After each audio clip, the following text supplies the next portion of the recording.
कलवारी पे देखो कैसा ये नजारा,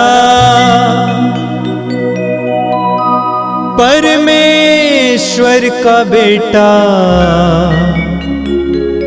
लटका बेसहारा।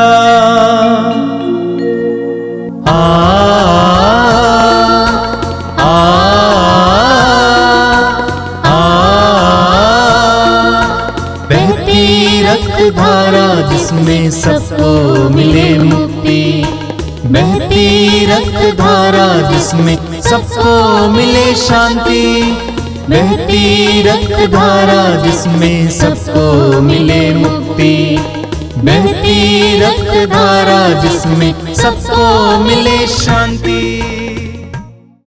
क्रिस्त में प्यारे भाइयों और बहनों, पवित्र रक्ताभिषेक प्रार्थना एक शक्तिशाली प्रार्थना है। इस प्रार्थना के जरिए हमें आशीष और कृपा मिलती है और इस प्रार्थना में हम चंगाई का भी अनुभव करते हैं। तो पुनः मैं इस पवित्र रक्ताभिषेक प्रार्थना में आप सबों का हार्दिक स्वागत करता हूँ। आइए इस प्रार्थना में हम बड़ी भक्तिपूर्वक भाग लें। तो आइए हम इस प्रार्थना को शुरू करते हैं। पिता और पुत्र और पवित्र आत्मा के नाम पर आमीन।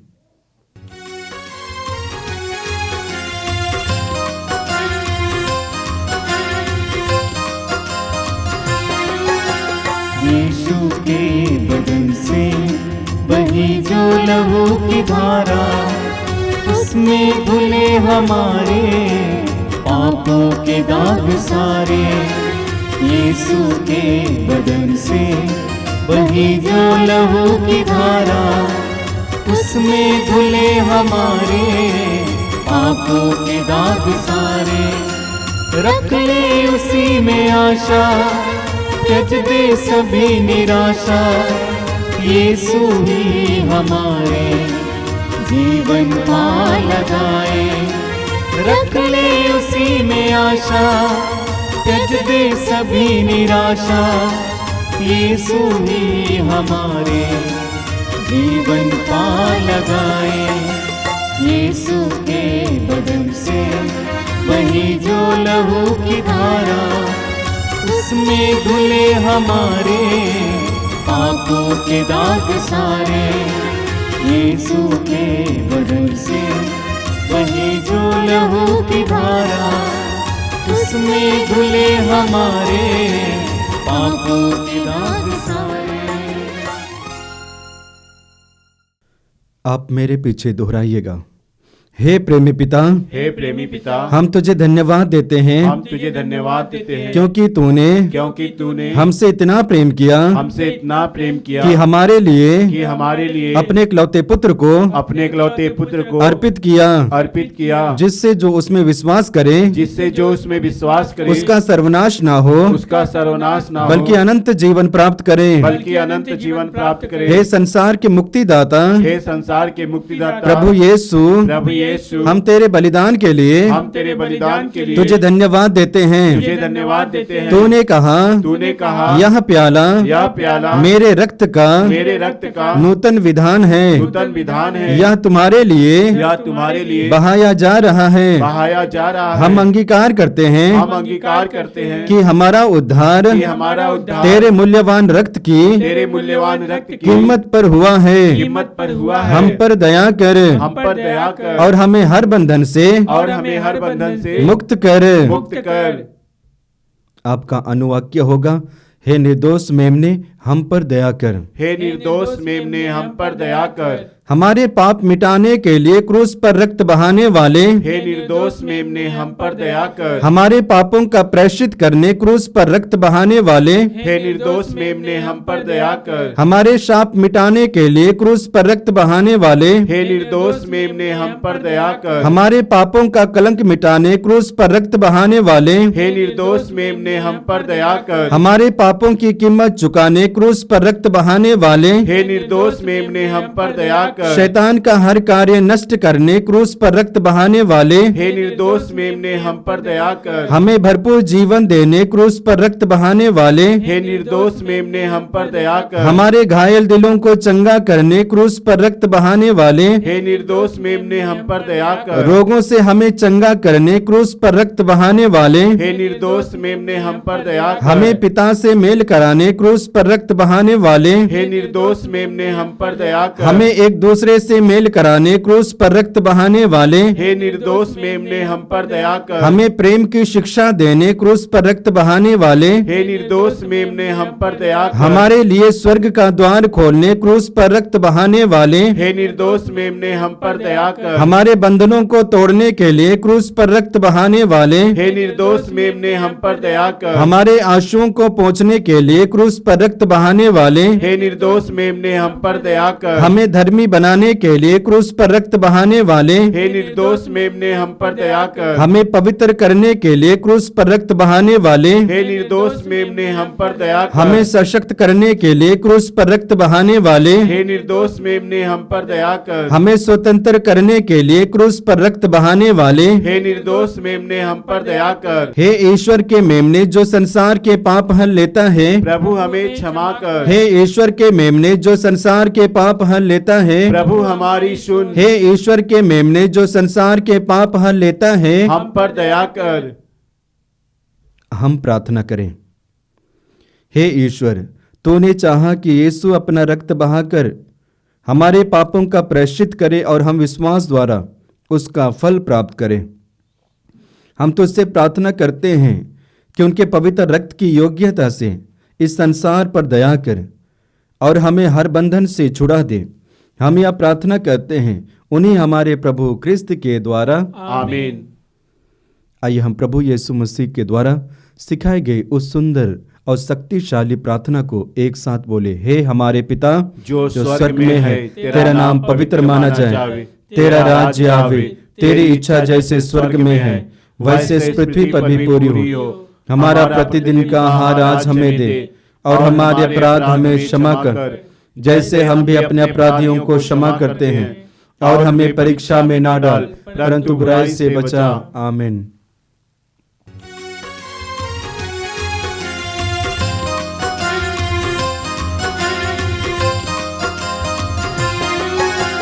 यीशु के बदन से बही जो लहू की धारा, उसमें धुले हमारे पापों के दाग सारे।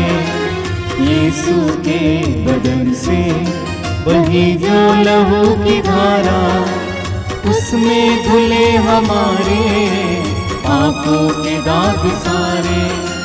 रख ले उसी में आशा, त्यज दे सभी निराशा। यीशु ही हमारे जीवन पा लगाए। रख ले उसी में आशा, त्यज दे सभी निराशा। यीशु ही हमारे जीवन पा लगाए। यीशु के बदन से वही जो लहू की धारा, उसमें धुले हमारे पापों के दाग सारे। यीशु के बदन से वही जो लहू की धारा, उसमें धुले हमारे पापों के दाग सारे। आइए हम प्रार्थना करें। अपनी आंखें बंद रखिए, प्रभु की उपस्थिति में आइए। इस पवित्र रक्ताभिषेक प्रार्थना में प्रभु की उपस्थिति में प्रभु के महान प्रेम का अनुभव करने के लिए, प्रभु के चमत्कारों का अनुभव करने के लिए, प्रभु की दया का अनुभव करने के लिए हम अपने आप को तैयार करें। करुणामय प्रभु, सर्वशक्तिमान प्रभु इस समय हमारे बीच और हमारी उपस्थिति में है। प्रभु महान प्रभु हैं, सर्वशक्तिमान है। बराबर हमें इस बात को याद करना चाहिए। हमारे हृदय और मन अक्सर निराश हो जाते हैं, ये सोच करके हमारी स्थिति बहुत खराब है, परिस्थितियां बिगड़ती जा रही हैं। इन सारी परिस्थितियों में हमें बराबर याद रखना है कि हमारा प्रभु सर्वशक्तिमान है। हम स्वयं प्रार्थना में कहते हैं कि मैं स्वर्ग और पृथ्वी के सृजनहार सर्वशक्तिमान पिता परमेश्वर पर विश्वास करता हूं। सचमुच वो सर्वशक्तिमान है, उनके लिए कुछ भी असंभव नहीं है। प्रभु ने स्वयं कहा, जो मनुष्यों के लिए असंभव है वो ईश्वर के लिए संभव है। जो मनुष्यों के लिए असंभव है वो ईश्वर के लिए संभव है। ईश्वर के लिए कुछ भी असंभव नहीं है। इसलिए उस प्रभु को हमारे जीवन में कार्य करने के लिए इस समय हम अपने हृदय और मन को खोल दें। पवित्र आत्मा की उपस्थिति अनुभव कीजिए। ये पवित्र समय है, प्रभु की कृपा का समय है। उनकी कृपा बह रही है, अनुग्रह बह रहा है। पवित्र आत्मा की उपस्थिति अनुभव कीजिए। अपने हृदय और मन को पवित्र आत्मा के लिए खोलिए। अपनी सारी समस्याओं को फिलहाल प्रभु के सामने रखकर पूरी तरह से स्वतंत्र हो जाएं और पवित्र आत्मा की क्रियाशीलता के लिए अपने आप को खोलें। पवित्र आत्मा हमारे अंदर कार्य करे। पेंतकोस्त के दिन शिष्यों पर उतरकर उन्हें परिवर्तित करने वाला पवित्र आत्मा, वो पवित्र आग, ईश्वरीय प्रेम की आग, ईश्वरीय पवित्रता की आग इस समय हमारे अंदर कार्य करे, हमारे जीवन में कार्य करे, हमारे परिवार में कार्य करे। पवित्र आत्मा को इस समय आपके जीवन में कार्य करने दीजिए। पवित्र आत्मा को पवित्र वचन के रहस्यों को समझाने के लिए कृपा देने दीजिए। अपने हृदय और मन को खोलिए। समय मौन होकर पवित्र आत्मा से प्रार्थना कीजिए। आइए पवित्र आत्मा, मेरे जीवन में आइए, मेरे मन में आइए, मेरे परिवार में आइए, मेरी परिस्थितियों में आइए। आइए पवित्र आत्मा, आइए पवित्र आत्मा। पवित्र आत्मा के लिए अपने हृदय और मन को खोलिए। प्रभु इस समय आपको स्पर्श करना चाहते हैं। प्रभु आपके जीवन को इस समय अपने अधिकार में लेना चाहते हैं। प्रभु आपके मन और हृदय को समय अपने अधिकार में लेना चाहते हैं। लेने दीजिए, लेने दीजिए। Let the Lord take possession of everything of you. Surrender yourself fully to the Lord. प्रभु को अभी इस समय अपने आपको इस समय अपने अधिकार में लेने दीजिए। अपने आप को समर्पित कीजिए। पूर्ण समर्पण, पूर्ण समर्पण। धन्यवाद यीशु, तेरी स्तुति, तेरी आराधना। धन्यवाद हे पवित्र आत्मा, तेरी स्तुति, तेरी आराधना।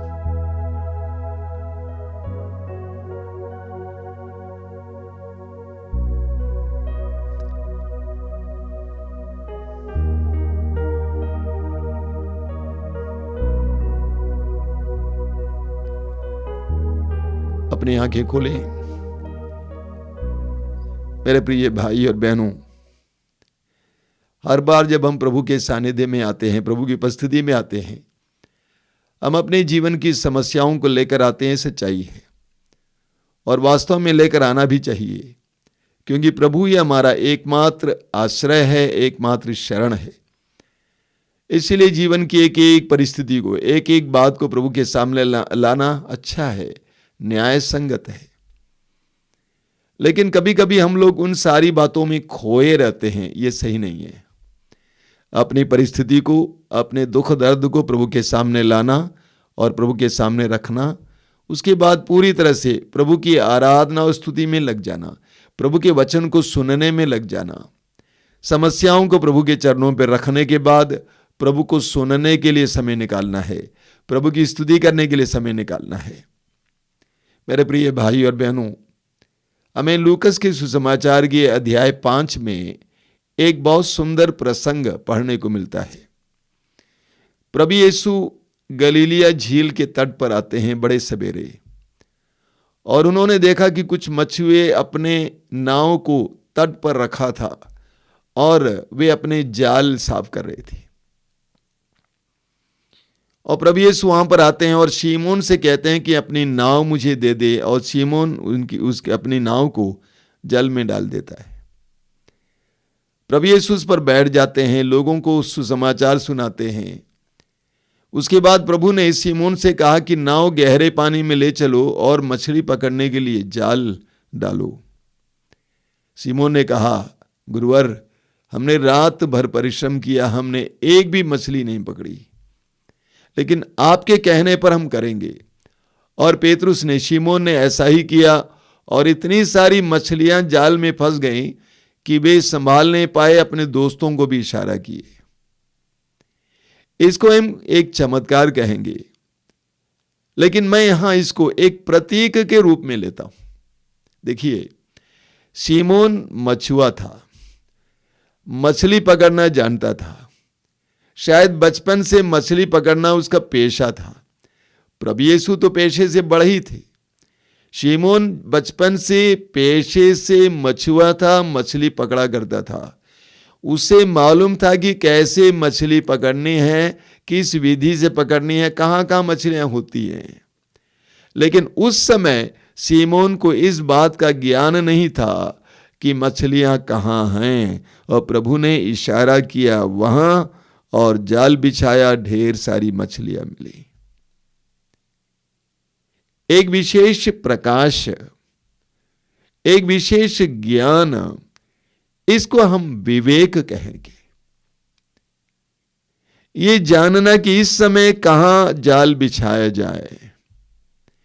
इस दुनिया में बहुत सारे लोग अपने जीवन में बहुत विफल हैं, प्रतिभाएं रखते हैं, अच्छे खासे हैं, पढ़े लिखे हैं, शिक्षित हैं, बुद्धिमान हैं, अच्छा स्वास्थ्य है, यहां तक कि पैसा भी है, धन भी है। इसके बावजूद बहुत सारे लोग विफल हैं अपने जीवन में। उनका धंधा टूट गया है, परिवार टूट गया है, कैरियर टूट गया है। ऐसा क्यों? उनके अंदर विवेक की कमी है, प्रज्ञा की कमी है। आप पढ़ेंगे बाइबल के प्रज्ञा ग्रंथ के अध्याय 9 उसके वाक्य 6 में लिखा हुआ है, वास्तव में यदि मनुष्यों में कोई पूर्ण हो किंतु उसमें तेरी प्रज्ञा ना हो तो वह कुछ भी नहीं समझा जाएगा। एक बार और पढ़ता हूं, वचन में लिखा हुआ है, वास्तव में यदि मनुष्यों में कोई पूर्ण हो किंतु उसमें तेरी प्रज्ञा ना हो तो वह कुछ भी नहीं समझा जाएगा।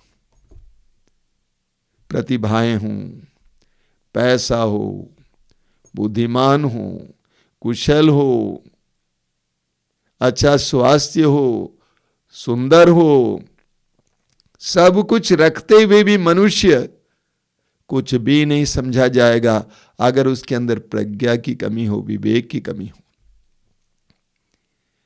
कहां, कब, क्या, कैसे बोले, कहां, कब, क्या, कैसे करें, बने, ये ज्ञान ना हो तो वो जीवन में सफल नहीं हो सकता है। हो सकता है कि आपके पास बहुत अच्छा जीके है, जनरल नॉलेज है, सामान्य ज्ञान है, संसार के सारी बातों के बारे में बहुत जानकारी है, लेकिन प्रज्ञा ना हो तो आप अपने जीवन में सफल नहीं होंगे। और ये प्रज्ञा हमें कहां से मिलेगी? ये प्रज्ञा हमें कहां से मिलेगी? हमें यूनिवर्सिटी तो उससे तो नहीं मिलेगी, हमें नेट से नहीं मिलेगी, हमें किसी बाजार से नहीं मिलेगी, किसी मित्र से नहीं मिलेगी। प्रज्ञा, विवेक, यह एक ईश्वरीय गुण है। इन सारी सच्चाइयों को जानना जरूरी है। प्रज्ञा या विवेक यह ईश्वरीय गुण है, ईश्वर से ही आती है। हमें राजाओं के पहले ग्रंथ के अध्याय 3 में एक बहुत सुंदर प्रसंग मिलता है। राजाओं का पहला ग्रंथ अध्याय 3। ईश्वर ने सुलेमान को, दाऊद का बेटा सुलेमान को इस्राएल का राजा बनाया। सुलेमान जवान था, युवा था, और रात में ईश्वर ने सुलेमान को सपने में दिखाई दिया और सुलेमान से पूछा, बोल सुलेमान, मैं तुझे क्या दूं? सुलेमान बोल, मैं तुझे क्या दूं? सुलेमान ने क्या मांगा? सुलेमान ने सोना नहीं मांगा, धन नहीं मांगा, सुलेमान ने सेना नहीं मांगी, दूसरे राष्ट्रों पर, राज्यों पर विजय नहीं मांगी,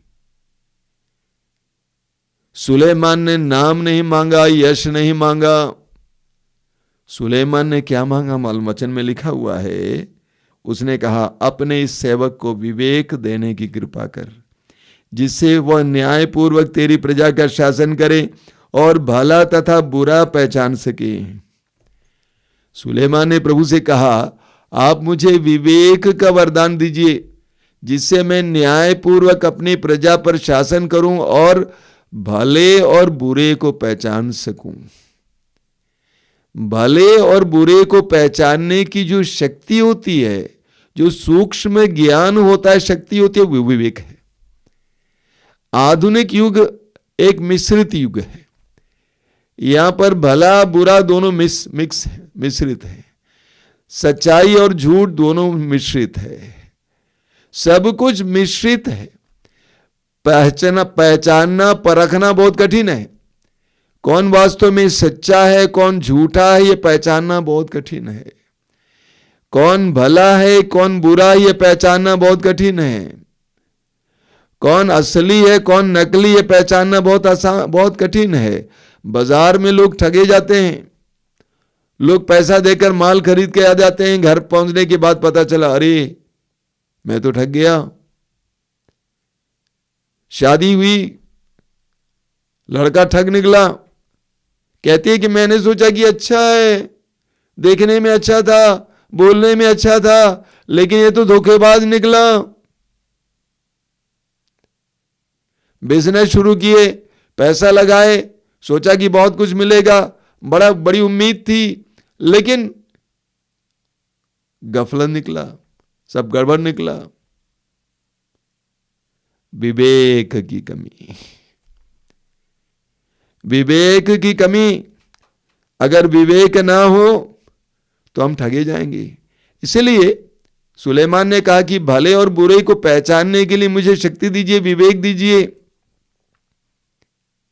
वचन में आगे लिखा हुआ है, सुलेमान का यह निवेदन प्रभु को अच्छा लगा। सुलेमान का यह निवेदन प्रभु को अच्छा लगा।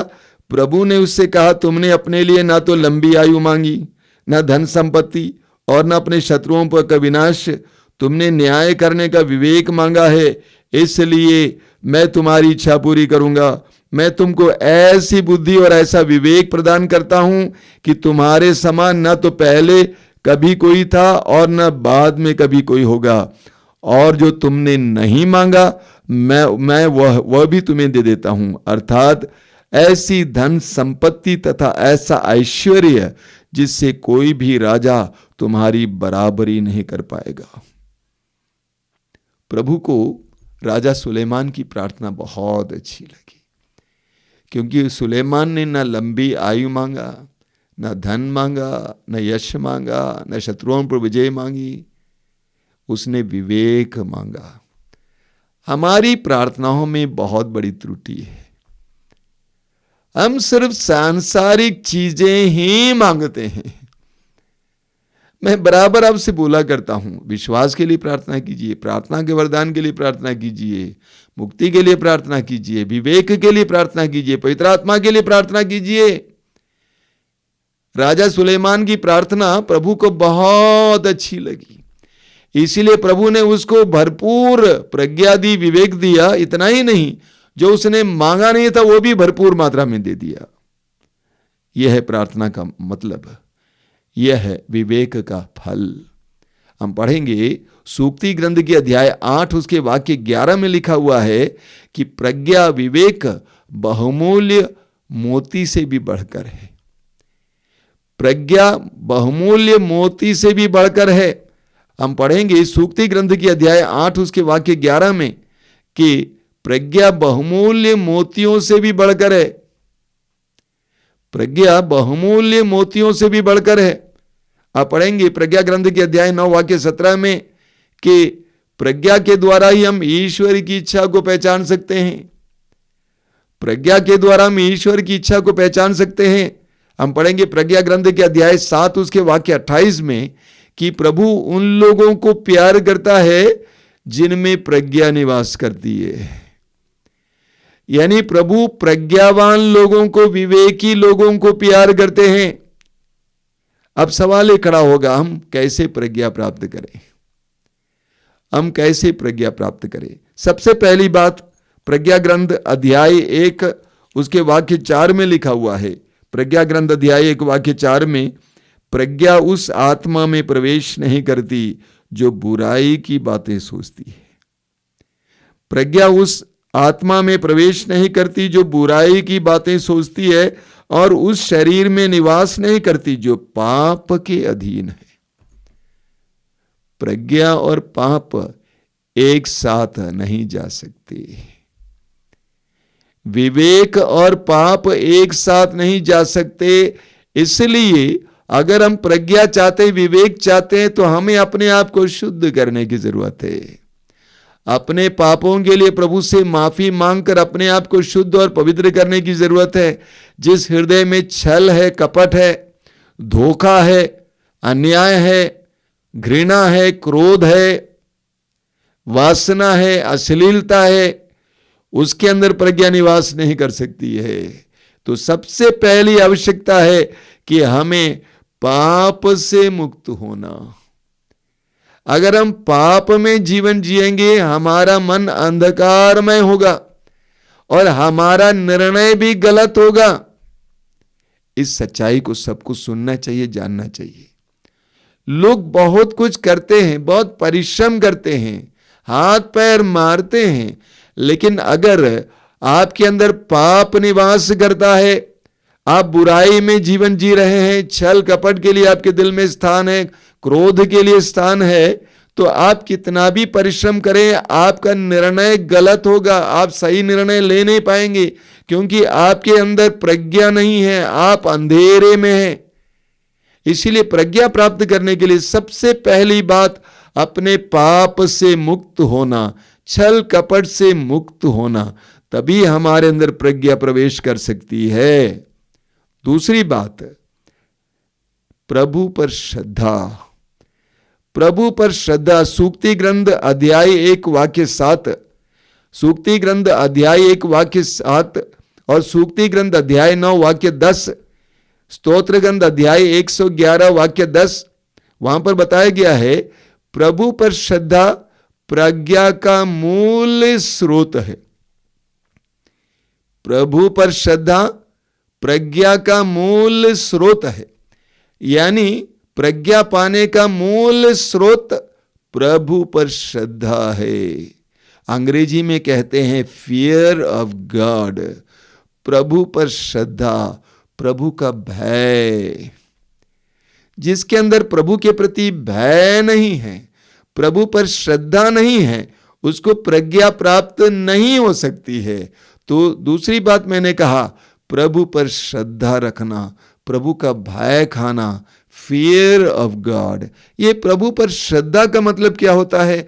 सबसे पहले प्रभु ईश्वर का आदर करना, सम्मान करना, ईश्वर के अस्तित्व को मानना, वो पवित्र है ये मानना, वो महान है ये मानना, वो सर्वव्यापी है सर्वत्र ये जानना मानना, वो सर्वव्यापी है, सर्वज्ञानी है, सब कुछ जानने वाला ये जानना, वो आदि है अंत ये मानना, वो सर्वशक्तिमान ये मानना, वो हमारा सृष्टि करता है, सब कुछ उससे उत्पन्न हुआ है, वो मेरा पिता है ये मानना, वो मेरा प्रभु है ये मानना, वो मेरा मालिक है ये मानना, वो न्यायी है, न्याय करता है, मेरे एक एक कर्म को वो देखता है, ये जानना और मानना और विश्वास करना। इतना ही नहीं, प्रभु के वचन को मानना, उसको महत्व देना, प्रभु के वचन को महत्व देना, मूल्यवान समझना, अपनी बुद्धि से परे प्रभु के वचन में छिपे हुए प्रभु की प्रज्ञा को स्वीकार करना, प्रभु के वचन का आदर करना, पालन करना, उसको स्वीकार करना, उस पर विश्वास करना, अपनी बुद्धि से बढ़कर प्रभु की प्रज्ञा पर जो पवित्र वचन में छिपी हुई है उस पर विश्वास करना, उसको मानना। यह है ईश्वर का भय खाने का मतलब। इब्रानी भाषा में जो शब्द इस्तेमाल किया गया वो शब्द है ईरा। ईरा का मतलब है विस्मय। ईरा का मतलब है विस्मय, आश्चर्य।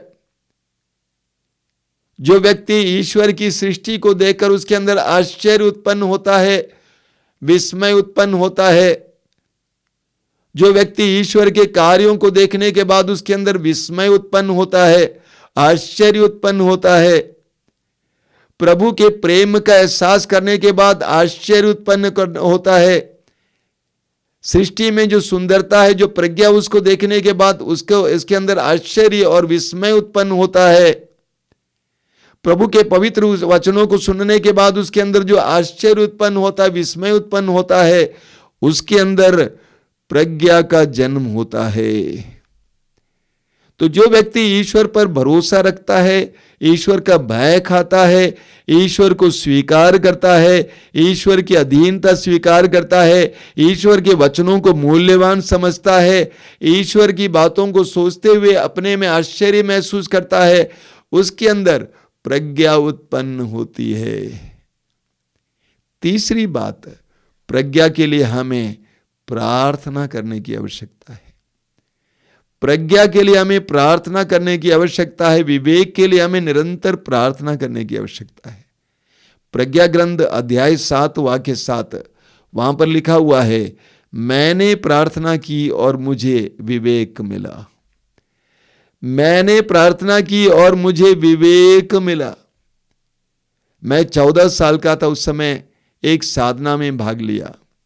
उस साधना में वचन सुनाने जो भाई जी आए थे, काफी उम्र के थे, विवाहित नहीं थे लेकिन अविवाहित ब्रह्मचारी। बीच में हम बच्चों से मिलते थे। मैं व्यक्तिगत रूप से मिलने के लिए उनके पास गया। उन्होंने मेरे लिए प्रार्थना की और उसके बाद कहा, बेटा तुम बुद्धिमान हो, यू आर वेरी इंटेलिजेंट, लेकिन प्रज्ञा के लिए प्रार्थना करना, विवेक के लिए प्रार्थना करना। इसी तरह बाद में भी मेरे पुरोहित अभिषेक के बाद भी कई जगहों से मुझे संदेश मिला था, प्रज्ञा के लिए प्रार्थना कीजिए, विवेक के लिए प्रार्थना कीजिए। इसलिए बराबर मैं विवेक के लिए प्रार्थना करता हूं, प्रज्ञा के लिए प्रार्थना करता हूं। हमें प्रज्ञा के लिए प्रार्थना करने की जरूरत है। याकूब का पत्र अध्याय 1 उसके वाक्य 5 में याकूब कहते हैं, आप में से किसी में प्रज्ञा की कमी है तो वो प्रार्थना करें और उसे प्रज्ञा मिलेगी। आप में से किसी में प्रज्ञा की कमी है, विवेक की कमी है, प्रार्थना करें, उससे प्रज्ञा मिलेगी, विवेक मिलेगा। आप सभी जानते हैं, हम सभी जानते हैं, हम अपने जीवन में कितनी गलतियां कर बैठते हैं और बहुत सारे लोगों की जिंदगियां गलतियों को सुधारने में ही बीत जाती है। एक गलती के बाद दूसरी गलती, दूसरी के बाद तीसरी गलती, गलतियों को सुधारते सुधारते सुधारते, माफी मांगते मांगते मांगते जिंदगी बीत जाती है। अगर हमारे अंदर विवेक है तो हम इतनी गलतियां नहीं करेंगे। ये सत्य है कि हम लोग दुर्बल हैं, हम लोग अज्ञान हैं, लेकिन इतनी गलतियां नहीं करेंगे। हमें प्रतिपल कितने निर्णय लेने होते हैं। सही वर पाने के लिए, सही वधू चुनने के लिए, सही करियर चुनने के लिए। मैंने ऐसे लोगों को देखा, बहुत सारे युवकों को देखा, पहले इंजीनियरिंग किए, उसके बाद जो है बीएड किए, उसके बाद बीएसडब्ल्यू किए, तब भी कोई फायदा नहीं हुआ, कुछ भी हासिल नहीं हुआ। ऐसी गलती पर गलती को करते जाते हैं, समय बीतता जाता है, पैसा भी बर्बाद हो जाता है, माँ बाप की उम्मीदें भी टूट जाती है। ऐसे क्यों है? क्योंकि हमने विवेक के प्रकाश में निर्णय नहीं लिया। अंधाधुंध किसी ने कह दिया तो हमने निर्णय ले लिया। ऐसे क्यों? हमें विवेक के लिए प्रार्थना करने की आवश्यकता है। हमें बहुत सारे उदाहरण मैं आपके सामने रख सकता हूं। सही बिजनेस शुरू करने के लिए, सही व्यक्ति को ढूंढने के लिए, सही दोस्ती के लिए, सही करियर के लिए, सही पढ़ाई के लिए, निर्णय पर निर्णय हमें लेना पड़ता है। इसलिए प्रज्ञा और विवेक हमारे प्रति पल की आवश्यकता है। हमारे प्रति पल की आवश्यकता है। इसको समझिए, ये जानना जरूरी है। पैसा काफी नहीं है, प्रतिभाएं काफी नहीं है, डिग्री काफी नहीं है, हमारे अंदर प्रज्ञा होना अनिवार्य है। इसलिए हम प्रज्ञा के लिए, विवेक के लिए प्रार्थना करें। प्रार्थना करना जरूरी है। जो व्यक्ति प्रार्थना नहीं करता उसके अंदर प्रज्ञा नहीं हो सकती है। जो व्यक्ति प्रार्थना नहीं करता उसके अंदर प्रज्ञा नहीं हो सकती है। जब तक हम प्रभु के साथ नहीं जुड़ेंगे, हमें प्रभु की अंतर्दृष्टि नहीं प्राप्त होगी। हम प्रार्थना करें कि प्रभु मुझे विवेक से भरिए, प्रज्ञा से भरिए। आंखें बंद कीजिए।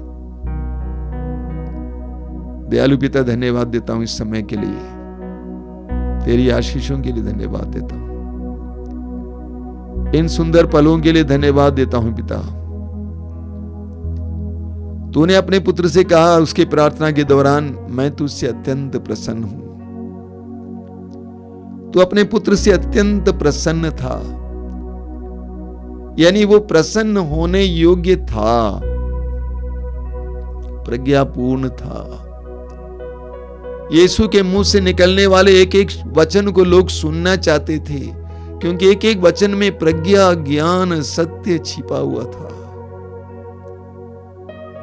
दयालु पिता, तेरे पुत्र यीशु के नाम पर हमें पवित्र आत्मा का अभिषेक दीजिए, ताकि हमें भी प्रज्ञा मिले, विवेक मिले। हम अंधों की तरह इस संसार में जी रहे हैं, अंधाधुंध चल फिर रहे हैं। हमारी बुद्धि प्रकाशित नहीं है, हम भ्रम में, अंधेरे में हैं, गलत गलत कार्य करते हैं, गलत गलत निर्णय लेते हैं। हमें प्रज्ञा का वरदान दीजिए। इन वचनों को सुनने वाले एक एक भाई बहन को, हे पिता, तेरे पुत्र यीशु के नाम पर विवेक का वरदान दीजिए, प्रज्ञा का वरदान दीजिए, ताकि उनकी जिंदगियां तेरी कृपाओं से भरी रहें, वे सुख का अनुभव कर सके।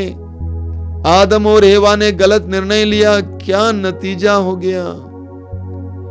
दाऊद ने गलत निर्णय लिया, क्या नतीजा हुआ? दयालु पिता, तेरे पुत्र यीशु के नाम पर हमें पवित्र आत्मा के द्वारा प्रज्ञा का वरदान दीजिए, ताकि हम सही निर्णय लें, तेरी आशीषों के योग्य बने रहें, प्रतिपल आनंदित रहें, तेरे अनुग्रहों से संपन्न रहें। धन्यवाद हे पिता, धन्यवाद।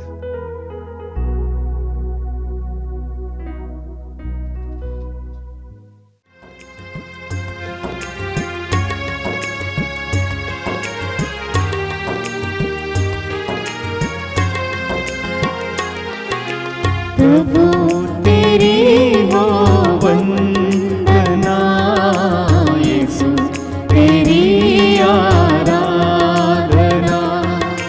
प्रभु तेरी हो वंदना, यीशु तेरी आराधना। तू ही मेरा मालिक है, तू ही मेरा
hallelujah hallelujah hallelujah hallelujah hallelujah hallelujah hallelujah hallelujah hallelujah hallelujah hallelujah hallelujah hallelujah hallelujah hallelujah hallelujah hallelujah hallelujah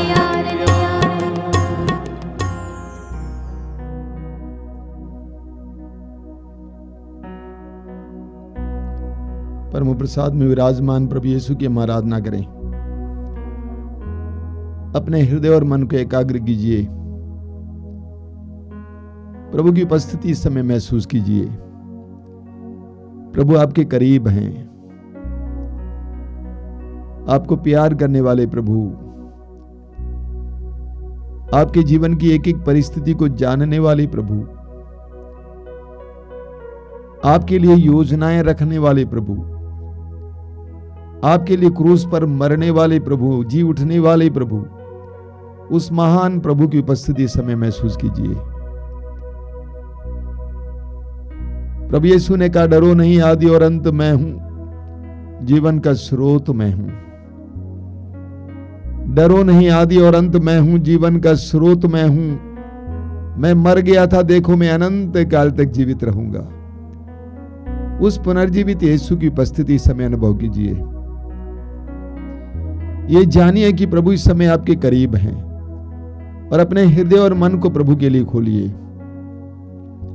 सारी व्यस्तताओं को दूर रखिए। प्रभु के सामने एक नन्हे बालक की तरह आइए और अपनी सारी पीड़ाओं को प्रभु के सामने रखिए। एक एक बात को प्रभु को समर्पित करने की जरूरत है। एक एक बात को प्रभु को समर्पित करने की जरूरत है। एक एक बात प्रभु को समर्पित करते जाइए। परिवार की समस्याएं, व्यक्तिगत समस्याएं, शारीरिक रोग पीड़ा प्रभु को समर्पित करते जाइए। द लॉर्ड लव्स यू, प्रभु आपको प्यार करते हैं। प्रभु के मन में आपके लिए योजनाएं हैं। अपने आप को समर्पित कीजिए। बोलिए, प्रभु मैं इस दर्द पीड़ा को स्वीकार करता हूं, तेरे हाथ में समर्पित करता हूं। मैं जानता हूं कि तू मुझे बुराई नहीं दे सकता है, क्योंकि तू भला है, भला है, भला है। तू भलाई का स्रोत है, कैसे तू मुझे बुराई दे सकता है। अपने आप को समर्पित कीजिए।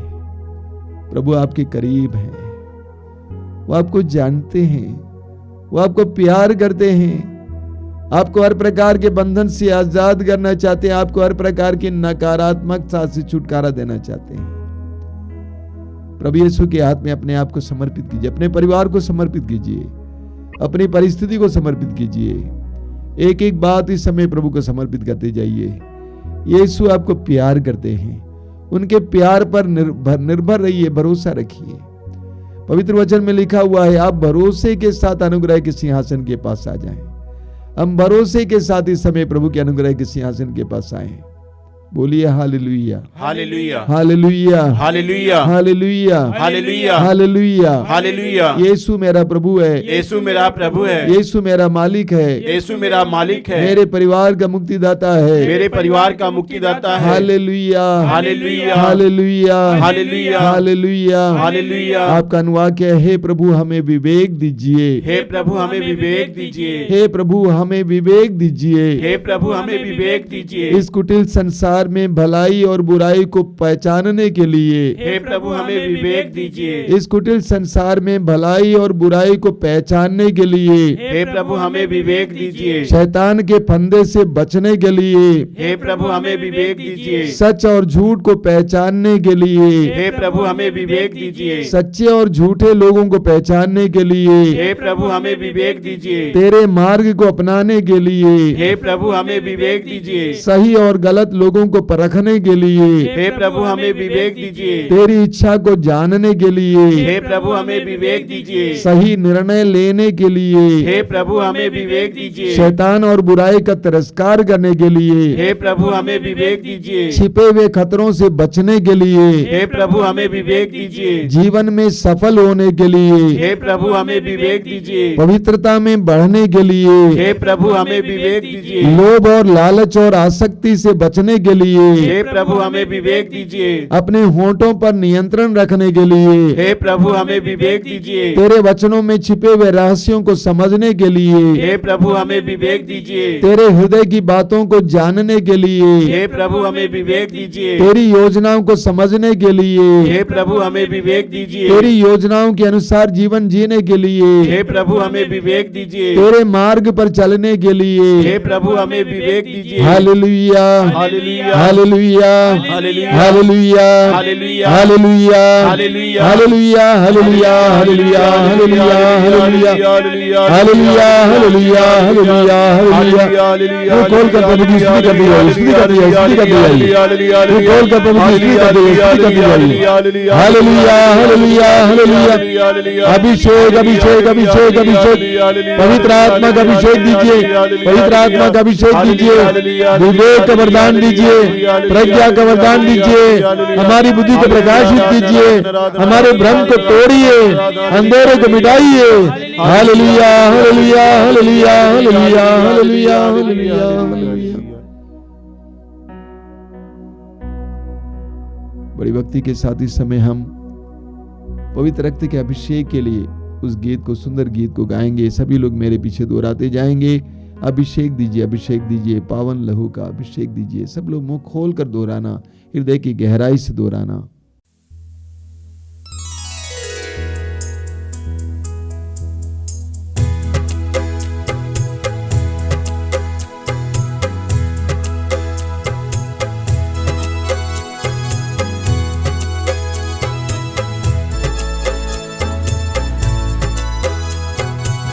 अभिषेक दीजिए, अभिषेक दीजिए, पावन लहू का अभिषेक दीजिए। अभिषेक दीजिए, अभिषेक दीजिए, पावन लहू का अभिषेक दीजिए।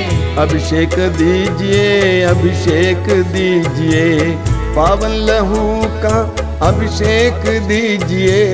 अभिषेक दीजिए, अभिषेक दीजिए, पावन लहू का अभिषेक दीजिए।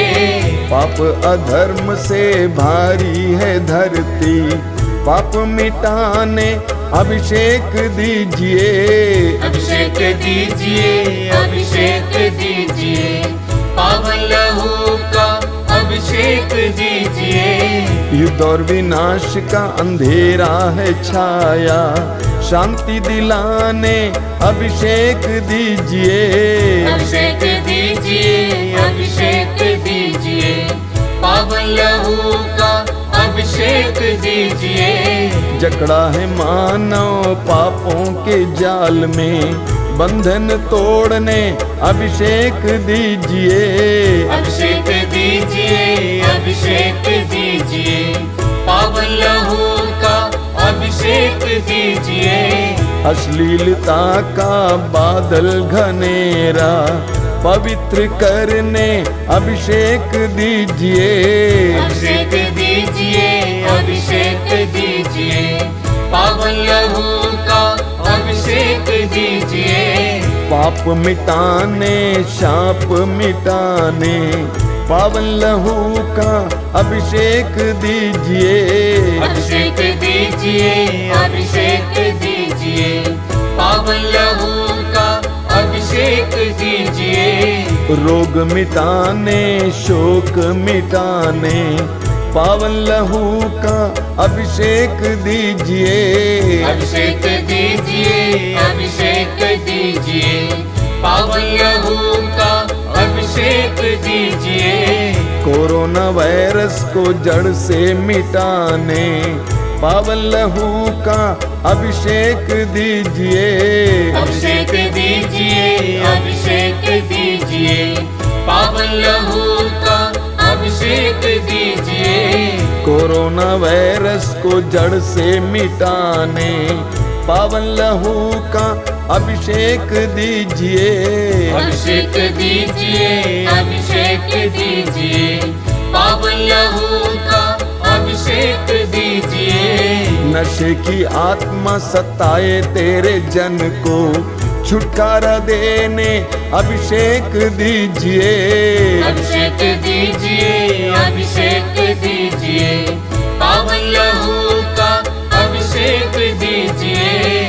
पावन लहू से धरती को धोने अभिषेक दीजिए, अभिषेक दीजिए। अभिषेक जोर से गाइए। अभिषेक दीजिए, पावन लहू का अभिषेक दीजिए। पावन लहू से घर घर को धोने अभिषेक दीजिए, अभिषेक दीजिए। अभिषेक दीजिए, अभिषेक दीजिए, पावन लहू का अभिषेक दीजिए। पावन लहू से घर घर को धोने अभिषेक दीजिए, अभिषेक दीजिए। अभिषेक दीजिए, अभिषेक दीजिए, पावन लहू का अभिषेक दीजिए। पावन लहू से हर दिल को धोने अभिषेक दीजिए, अभिषेक दीजिए। अभिषेक दीजिए, अभिषेक दीजिए, पावन लहू का अभिषेक दीजिए। पावन लहू से हर तन को धोने अभिषेक दीजिए, अभिषेक दीजिए। अभिषेक दीजिए, अभिषेक दीजिए, पावन लहू का अभिषेक दीजिए। अभिषेक दीजिए, अभिषेक दीजिए, पावन लहू से अभिषेक दीजिए। अभिषेक दीजिए, अभिषेक दीजिए, पावन लहू का अभिषेक दीजिए। अभिषेक दीजिए, अभिषेक दीजिए, पावन लहू का अभिषेक दीजिए। अभिषेक दीजिए, अभिषेक दीजिए, बार बार पावन लहू बार बार अभिषेक दीजिए। एक साथ गाते जाएंगे। अभिषेक दीजिए, अभिषेक दीजिए, पावन लहू का अभिषेक दीजिए। अभिषेक दीजिए, अभिषेक दीजिए, पावन लहू का अभिषेक दीजिए। अभिषेक दीजिए, अभिषेक दीजिए, पावन लहू का अभिषेक दीजिए। अभिषेक दीजिए, अभिषेक दीजिए, पावन लहू का अभिषेक दीजिए। हालेलुया, हालेलुया, अभिषेक, अभिषेक, अभिषेक, अभिषेक, अभिषेक, अभिषेक, अभिषेक, अभिषेक, अभिषेक, अभिषेक, अभिषेक, हालेलुया, हालेलुया, हालेलुया, हालेलुया। अभिषेक, अभिषेक, अभिषेक, अभिषेक दीजिए, तेरे पवित्र रक्त का अभिषेक दीजिए, तेरी जनता को समय स्पर्श कीजिए। अभिषेक, अभिषेक, अभिषेक, अभिषेक, अभिषेक, अभिषेक, hallelujah, hallelujah, hallelujah, hallelujah, hallelujah, hallelujah. प्रभु के स्पर्श का अनुभव कीजिए। इस समय मौन होकर यीशु को आपको स्पर्श करने दीजिए।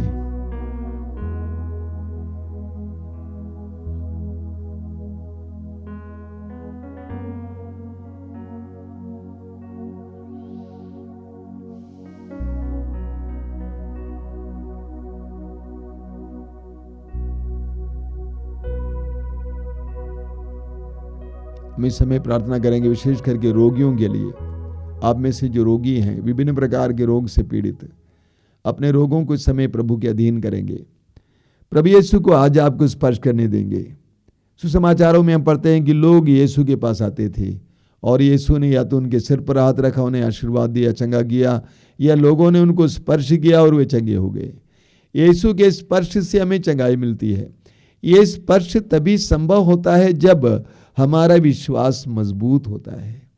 जब आपका विश्वास मजबूत होता है तो आपका स्पर्श होता है प्रभु के साथ।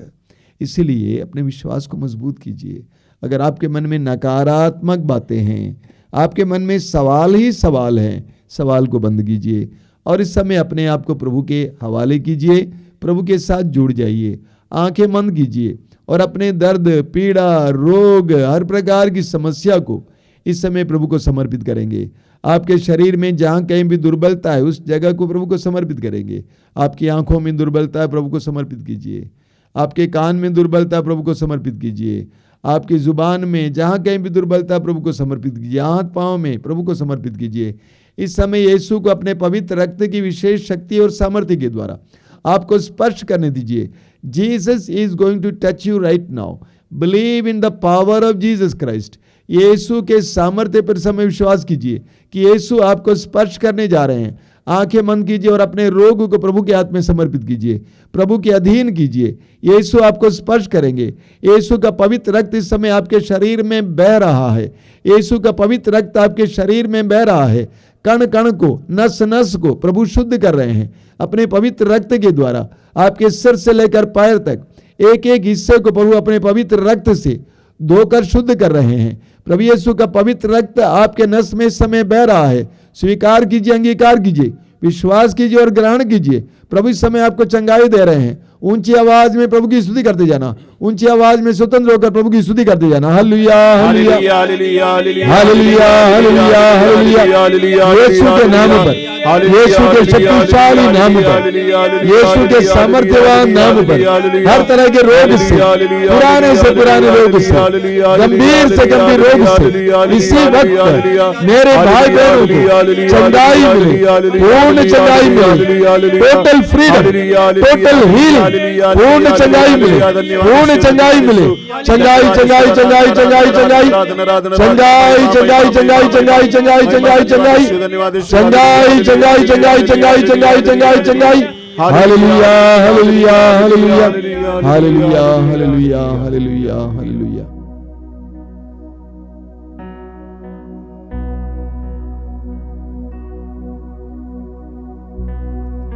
इस समय हम संत पापा फ्रांसिस की सुंदर प्रार्थना को दोहराएंगे। मेरे पीछे दोहराइए। मुझको यीशु के मूल्यवान रक्त का टीका लगाया गया है। कोई वायरस मुझे छू नहीं सकता। मुझको यीशु के मूल्यवान रक्त का टीका लगाया गया है। कोई वायरस मुझे छू नहीं सकता। मुझको यीशु के मूल्यवान रक्त का टीका लगाया गया है। कोई वायरस मुझे छू नहीं सकता। Hallelujah hallelujah hallelujah hallelujah hallelujah hallelujah. आइए हम इस समय प्रभु की आशीष पाएंगे बड़ी भक्ति के साथ।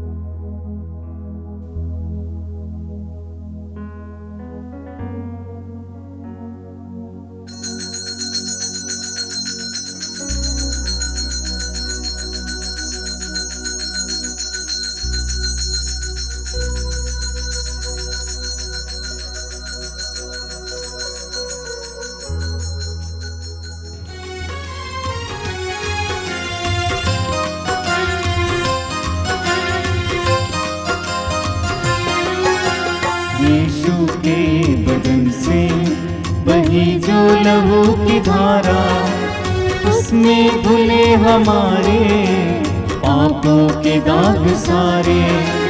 यीशु के बदन से बही जो लहू की धारा, उसमें धुले हमारे पापों के दाग सारे। रख ले उसी में आशा, त्यज दे सभी निराशा। यीशु ही हमारे जीवन पार लगाए। रख ले उसी में आशा, त्यज दे सभी निराशा। यीशु ही हमारे जीवन पार लगाए। यीशु के बदन से वही जो लहू की धारा, उसमें धुले हमारे पापों के दाग सारे। यीशु के बदन से वही जो लहू की धारा, उसमें धुले हमारे पापों